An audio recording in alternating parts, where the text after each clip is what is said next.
Michel Barnier, Premier ministre, vient de prendre la parole et maintenant les choses sont claires et actées.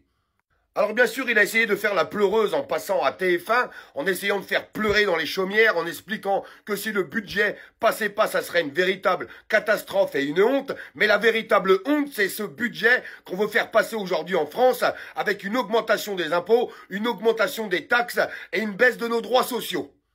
Maintenant, les choses sont actées, il les a dit ouvertement, il passera le 49.3 pour passer ce budget.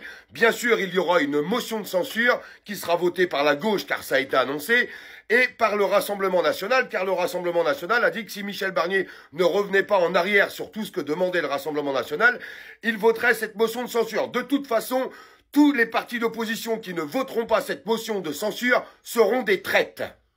Donc c'est très simple ce qui va se passer, le Premier ministre va tomber, tout le gouvernement va tomber, ça c'est constitutionnel, et il restera Monsieur Emmanuel Macron complètement isolé et complètement seul.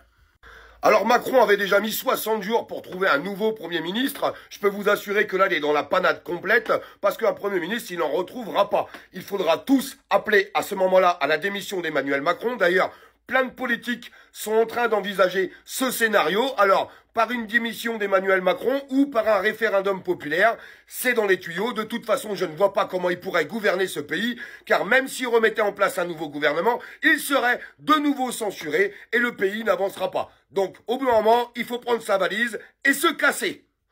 Je pense très sincèrement que la majorité de Français attendent de nouvelles élections présidentielles, même si, je ne le cache à personne et je suis très honnête, ça ne réglera pas tous les problèmes. Il faut arrêter de rêver, le monde des bisounours, ça n'existe pas.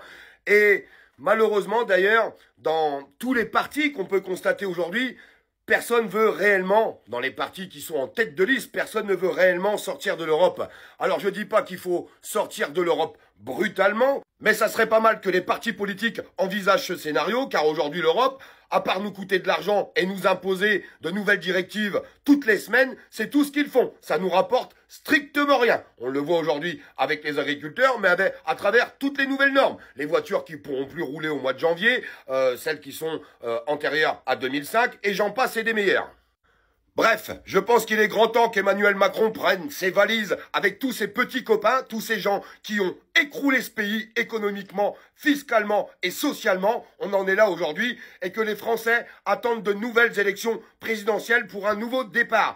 Un nouveau départ. La France a besoin d'un nouveau départ et a surtout besoin du départ d'Emmanuel Macron. Je pense qu'on sera tous d'accord là-dessus.